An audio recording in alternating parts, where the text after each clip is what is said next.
This is the second video I'm doing for my blue ringed octopus. In this video, I'm going to be showing a series of pictures that I'll walk through and tell you where I am in the process of layering the octopus so that I can paint him and get the look that I want.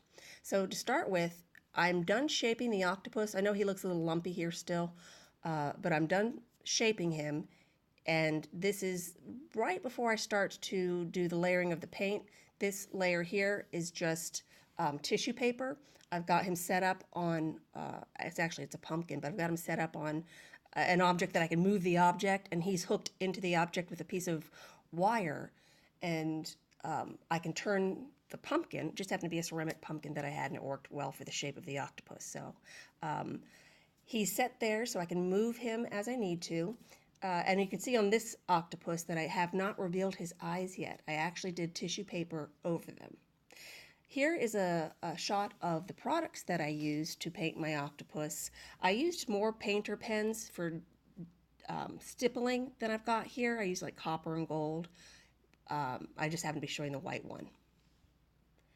These are some of the paints that I used because I wanted to have some luminescence to my octopus, and so I used some metallic paint, and then I mixed paint together. Here I've got a shot of my octopus where I started to stipple him and create some shadows and some depth.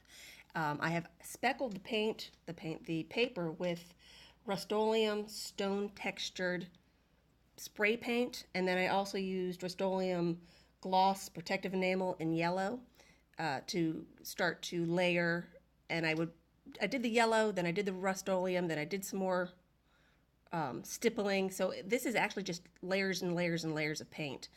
Here I've already added the yellow paint to him, and I've gone back and reshadowed him again with metallic paints so that when he finally has his complete layer of paint, he's going to be luminous. He'll have the colors underneath his skin like an octopus does. They're not just all the color on top and solid.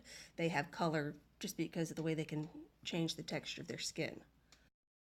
Their skin changes to match their environment, so it's not one solid color. So that's what I was creating with all this little stippling and all these little dots. Finally, we have my final octopus. He has his eyes revealed. I actually cut them out instead of having tape over them to paint them. I painted him entirely, and then I cut out his eyes.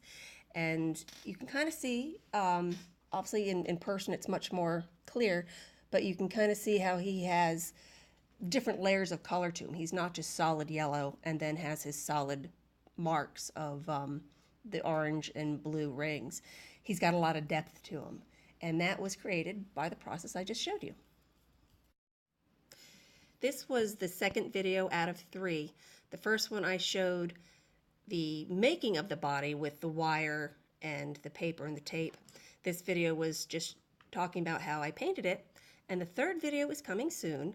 It's going to be some ideas to use the octopus for some creative, fun things.